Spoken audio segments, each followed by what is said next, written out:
दोस्तों, आप लोगों के दिमाग में कई बार ये सवाल आया होगा कि क्या हम टाइम ट्रैवलिंग कर सकते हैं या टाइम ट्रैवलिंग क्या है। तो आज की इस वीडियो में मैं उसी बारे में बात करने वाला हूँ। नमस्कार दोस्तों, मेरा नाम है रवदीप, आप देख रहे हैं टेक गेल। चलिए शुरू करते हैं।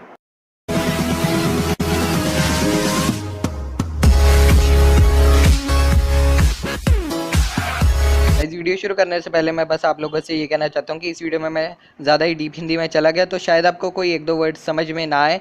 एक्चुअली ये मेरी गलती नहीं है, जब मैं ट्रांसलेट कर रहा था तो ऐसे वर्ड्स आ गए, तो उनका मुझे कुछ अल्टरनेटिव नहीं मिला, तो मुझे वही वर्ड्स यूज़ करने पड़े। तो शायद एक को आधा वर्ड है जो आपको समझ में ना आए, बाकी आपको आ जाएगा। तो चलिए वीडियो शुरू करते हैं।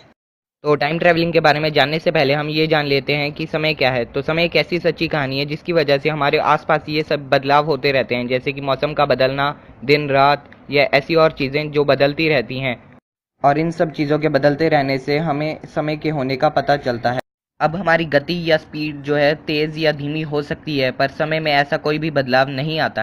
न्यूटन का कहना था कि पूरे यूनिवर्स में टाइम एक स्पीड से चल रहा है, पर ऐसा नहीं है। आइंस्टाइन की थ्योरी ऑफ रिलेटिविटी ने सब कुछ बदल दिया। आइंस्टाइन की थ्योरी ऑफ रिलेटिविटी से पहले समय को अलग अलग जगहों पर एक सा माना जाता था। अब जैसा कि धरती के एक सेकंड को मार्स के एक सेकंड के बराबर ही समझा जाता था, पर ऐसा बिल्कुल भी नहीं है। आइंस्टाइन ने ये सब कुछ प्रूव किया बहुत ही मुश्किल गणित की मदद से, जो कुछ लोग ही समझ सकते हैं। अगर हम इसे सिंपल लैंग्वेज में बात करें तो ये समझ लीजिए कि अंतरिक्ष और समय आपस में जुड़े हुए हैं, तभी हम इसे स्पेस टाइम भी कहते हैं। अब अंतरिक्ष में जो पिंडों के द्रव्यमान से जो समय की स्पीड अंतरिक्ष में कम ज़्यादा होती रहती है, एंड इस हिसाब से माने तो कोई भी चीज़ प्रकाश की गति से ज़्यादा स्पीड में ट्रैवल नहीं कर सकती। मीन्स कोई भी चीज़ 3 लाख किलोमीटर पर सेकेंड की स्पीड से ज़्यादा से ट्रैवल नहीं कर सकती। तो चलिए अब हम बात कर लेते हैं कि हम टाइम ट्रैवलिंग कर सकते हैं या नहीं। तो इसके लिए मैं आपको एक छोटी सी एग्जांपल दूंगा। तो इसके लिए मैंने काफ़ी जो है नॉलेज इकट्ठी की है। ये सभी नॉलेज मुझे डिस्कवरी चैनल से मिली है। वहाँ पर एक शो आता था स्टीवन हॉकिंग के नाम से, तो वहीं से मुझे ये सभी नॉलेज जो है मिली है। और ये एग्जांपल भी एक छोटी सी है, वो भी मुझे मिली है वहाँ से। तो गाइज, अगर हम टाइम ट्रैवलिंग करना चाहते हैं तो हमें लाइट की स्पीड से ट्रैवल करना होगा। अगर कोई चीज़ लाइट की स्पीड से ट्रैवल कर पा रही है तभी वो टाइम ट्रैवलिंग कर पाएगी। अगर मान लीजिए कोई चीज़ लाइट की स्पीड से ट्रैवल कर रही है तो उसकी अंदर की स्पीड जो है वो स्लो हो जाएगी बाहर की, एज कम्पेयर टू जो बाहर स्पीड चल रही है। तो इसकी मदद से वो टाइम ट्रैवलिंग कर सकती है।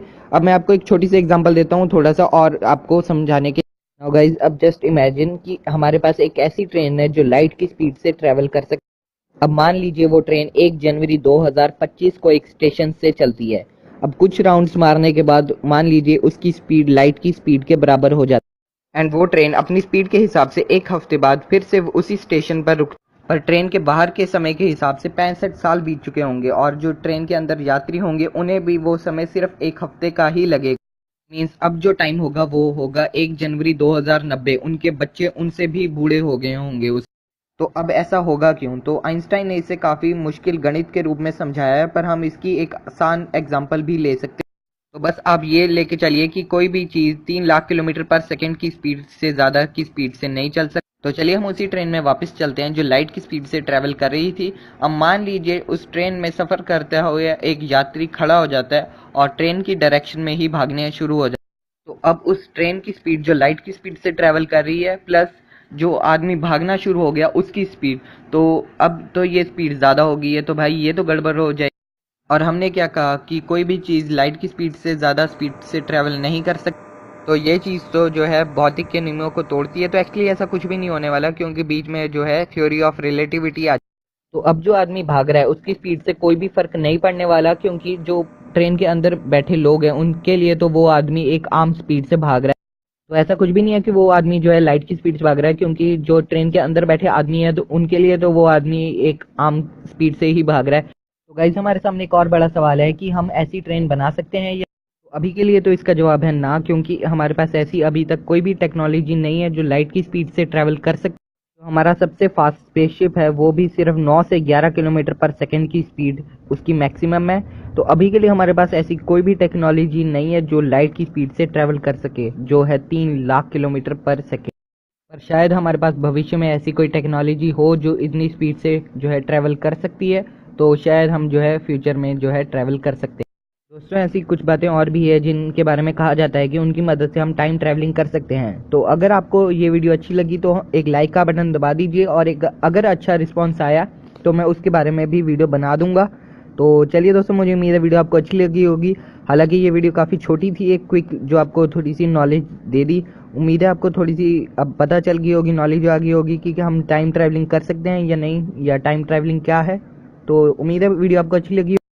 अगर आपका कोई भी सवाल सुझाव है तो कमेंट कर दीजिए, और इस वीडियो को ज़्यादा से ज़्यादा शेयर कीजिए सोशल मीडिया पर। और अगर आपने अभी तक हमें सब्सक्राइब नहीं किया तो हमें सब्सक्राइब भी कर लीजिए। तो चलिए, जय हिंद।